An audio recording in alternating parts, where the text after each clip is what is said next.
సాక్షాత్తు భూమి మీద ఆ పరమశివుడు నిజంగానే జన్మించాడని మీకు తెలుసా? బీహార్‌లోని ఒక రైతు కుటుంబానికి ఒక బిడ్డ జన్మించాడు.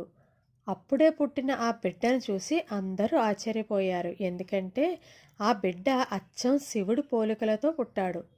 మెడ మీద చుట్టుకొని ఉన్న సర్పం గుర్తు, నుదుటి మీద మూడవ కన్ను ఉన్న మచ్చ, అంతేకాకుండా అప్పుడే పుట్టిన బిడ్డకు జుట్టు తక్కువగా ఉంటుంది కదా! కానీ ఆ బిడ్డకు శివుడి జటాజూటంలా ఉంటుంది. తల మీద చంద్రుడి ముద్ర కనిపించింది. నిజానికి ఆ పిల్లవాడి తల్లిదండ్రులకు చాలా కాలం నుండి పిల్లలు పుట్టలేదు. ఆ దంపతులిద్దరూ ఆ మహాశివుడి భక్తులు కావడం వలన సాక్షాత్తు శివుడే మాకు జన్మించాడు అని ఎంతో ఆనందపడ్డారు. కానీ వారి ఆనందం ఎంతో కాలం నిలవలేదు.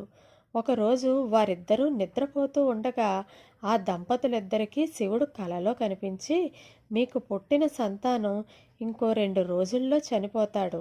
ఎందుకంటే ఆ బిడ్డ నా స్వరూపమే.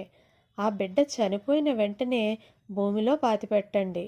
ఆ బిడ్డని మీ బిడ్డగా భావించండి. అయితే విచిత్రంగా ఆ బిడ్డని పాతిపెట్టిన చోట కొన్ని రోజులకు ఒక శివలింగం ఉద్భవించింది. ఆ శివలింగాన్ని చూసిన ఊరిలో వారందరూ అక్కడ ఒక గుడి కట్టించారు. ఈ శివలింగం బీహార్‌లోని ఒక చిన్న గ్రామంలో ఉంది.